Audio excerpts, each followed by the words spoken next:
Welcome to On Track. I'm Ayisha Jaffer. The countdown to the Winter Olympics is on, and one athlete from Southern Indiana is once again heading to the Games. Lawrenceburg native Nick Goepper has qualified for his fourth career Winter Olympics, securing his spot by winning the freeski halfpipe World Cup in Calgary. Goepper earned 3 Olympic medals in slopestyle before stepping away from the competition at the 2022 Games. He returned to the sport this year, switching disciplines and taking on a new challenge in freeski halfpipe.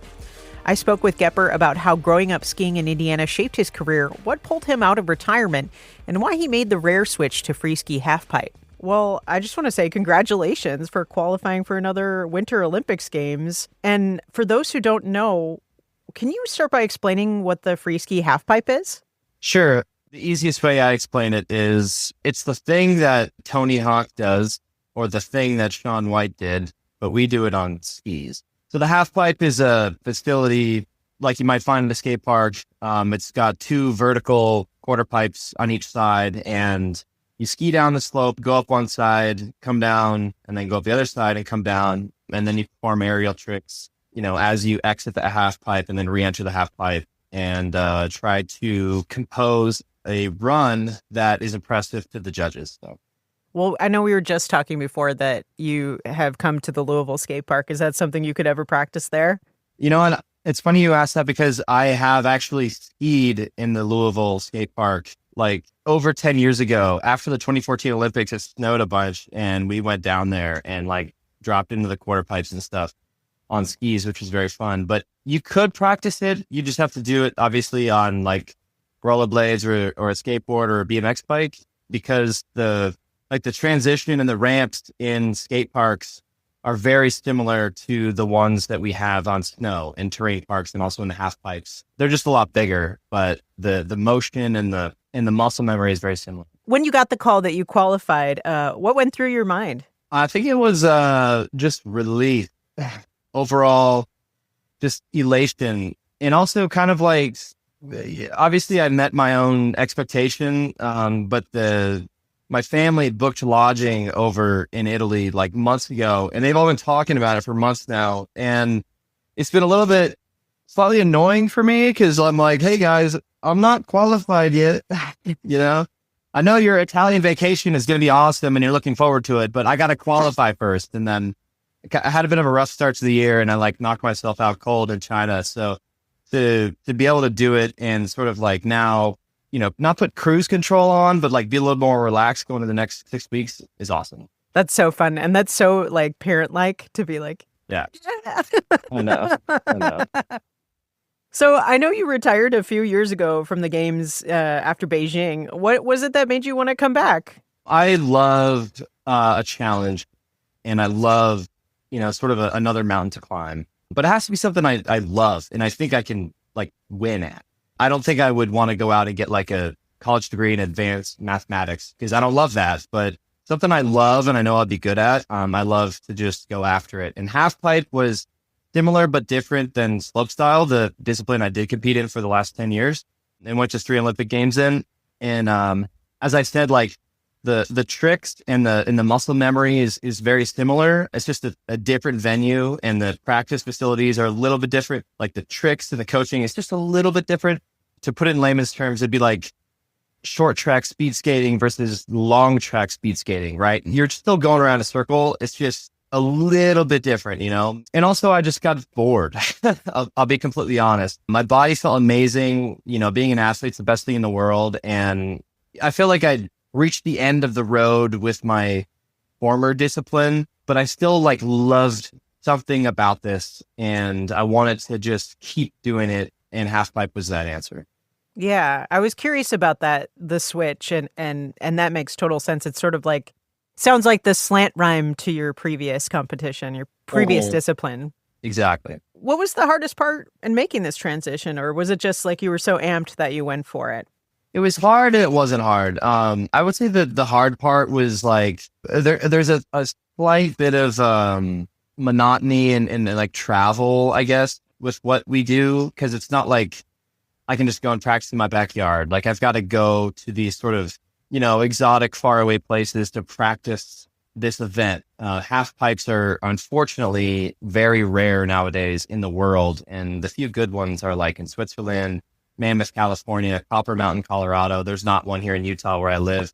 So there's like a lot of travel, a lot of these like training camps, but can also be very fun. Overall, I would say it was not that difficult, because I think when you love something and when you know it can be fruitful in a number of ways, like physically, emotionally, like financially too. Like I wasn't going to do this if I was going to spend all my money and go broke. So, sponsors helped and prize money and stuff like that.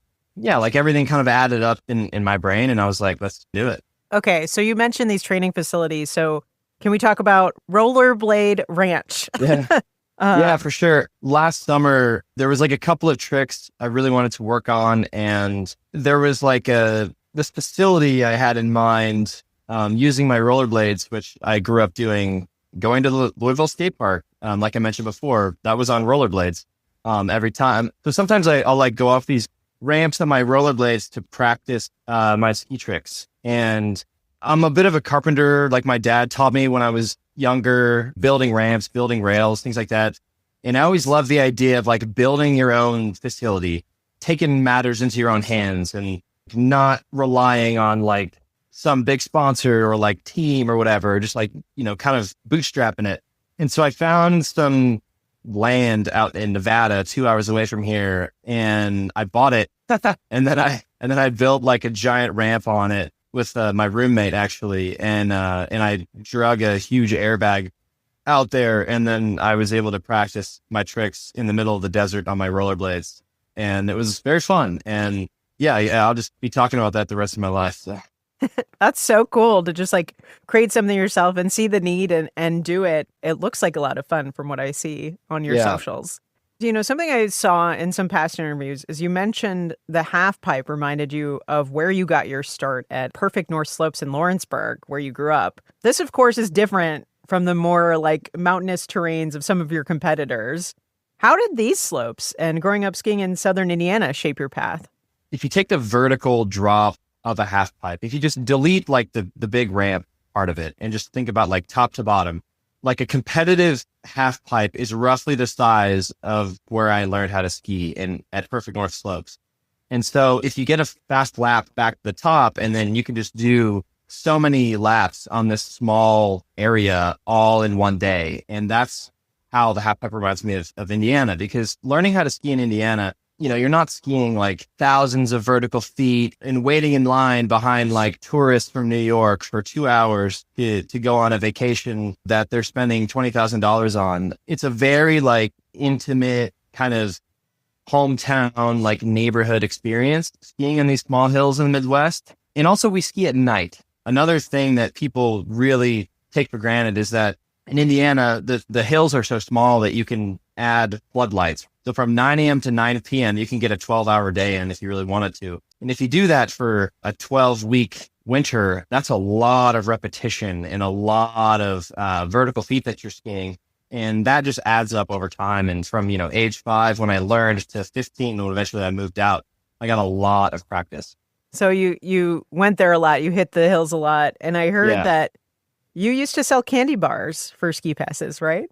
Yeah, that was a bit of an entrepreneurial spirit that my mom kind of instilled in me. But I used to, go to like one of those bulk grocery stores and have them in my backpack on the school bus and slang that chocolate, That's awesome. Well, and if you love something so much, right, you're going to do things like that, even as a kid. Yeah, exactly. Business 101 too. So looking toward Milan, you hinted at a new trick, the switch double misty 1260. That's never been done in a half pipe. What can you tell us about this trick, if anything at all? Yeah, so that trick was like one of the tricks that I built Rollerblade Ranch to learn. But this is a trick that I've kind of helped pioneer in slopestyle. A friend of mine, Bobby Brown from Colorado, he was the first one to do it, and then I sort of adopted it to my runs. But it's one of those tricks that's been done in slopestyle on the jumps, but it's never been done in the half pipe.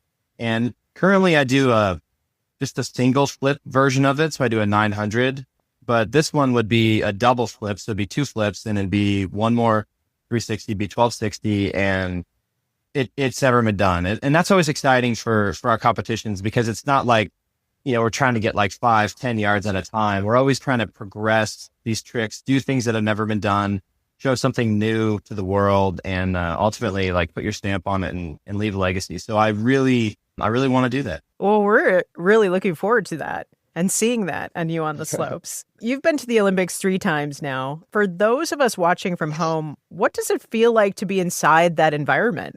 It depends on the person you are and what your goals are, right? I think some people go to the Olympics with the goal of really enjoying the experience and soaking up every detail. And some people go to the Olympics on a warpath to win it, right? And those are two extremes. The first couple of times I was like, I'm going here to win, and I don't care about anything else. I don't care about hanging out with other athletes from around the world. I don't care about soaking up the sights. I just want to go here and win, right? But then as you get older, you realize, hold on a second, I actually need to like stop and smell the roses, because this is pretty cool. And what I'm doing is amazing, right? When I went to China at the last Olympics and then this upcoming here in Italy, like I'm able to compartmentalize more that I'm older and then still maintain that competitive drive, but also smell the flowers and go to a museum and talk to more people. And so, it's just finding a balance of like focus and tunnel vision, but also like, hey, look around a little bit. Yeah, be in the moment. That's really cool. Before I let you go, I mean, what are you most excited about heading into this next chapter?